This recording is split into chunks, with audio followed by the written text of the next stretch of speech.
નમસ્કાર ખેડૂત મિત્રો, હું છું જય સાંગા. કળશ એગ્રીટેડ કંપની વતી હું આપનું હાર્દિક સ્વાગત કરું છું. આજે તારીખ 8/8/2024 ના આજે બજોટ ગામે આપણે એક નવા પ્રગતિશીલ ખેડૂતને મળી રહ્યા છીએ, જેને આપણે પાયામાં કળશ પ્રોમ કપાસના પાકમાં નાખ્યું હતું. તો એ પ્રગતિશીલ ખેડૂતને જ કહીએ કે તેમનો પૂરો પરિચય આપે અને તેને કળશ પ્રોમનો કેવો અનુભવ રહ્યો તે જણાવે. ખેડૂત મિત્રો, મારું ગામ બજોડ, નામ મનસુખભાઈ શ્યામજીભાઈ મેપાણી. આમાં કળશ મેં નાખેલું છે, બરોબર. તો પાયાનો ખાતર, બીજું એક ખાતર કે કાંઈ નાખ્યું જ નથી. તો આ કપાસ જોઈ લો, એક વાર દવાઈ નથી છાંટી. બરાબર.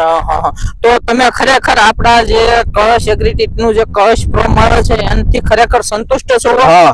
તો તમે ખેડૂત મિત્રોને શું સલાહ આપશો? કે આ જ વવાય, પાયાનું ખાતર આ જ વવાય. કારણ કે મારે આવતા વર્ષે મેં આ તો અખતરો કર્યો હતો. આવતા વર્ષે બધું ખાતર આ જ નાખવાનું છે, બધા ખેતર. બરાબર. તો મનસુખભાઈ, તમે એક નવી દિશા તરફ આગળ વધી રહ્યા છો, ઓર્ગેનિક ખેતી તરફ. તે બદલ અમારી એક શુભેચ્છાઓ. અને ખેડૂત મિત્રો, તમને પણ કહેવા માંગુ છું કે મનસુખભાઈ ની જેમ તમે પણ કળશ એગ્રીટેડ નો જે ઓર્ગેનિક પ્રોમ આવે છે તે વાપરો, એવી એક અમારી અપીલ છે.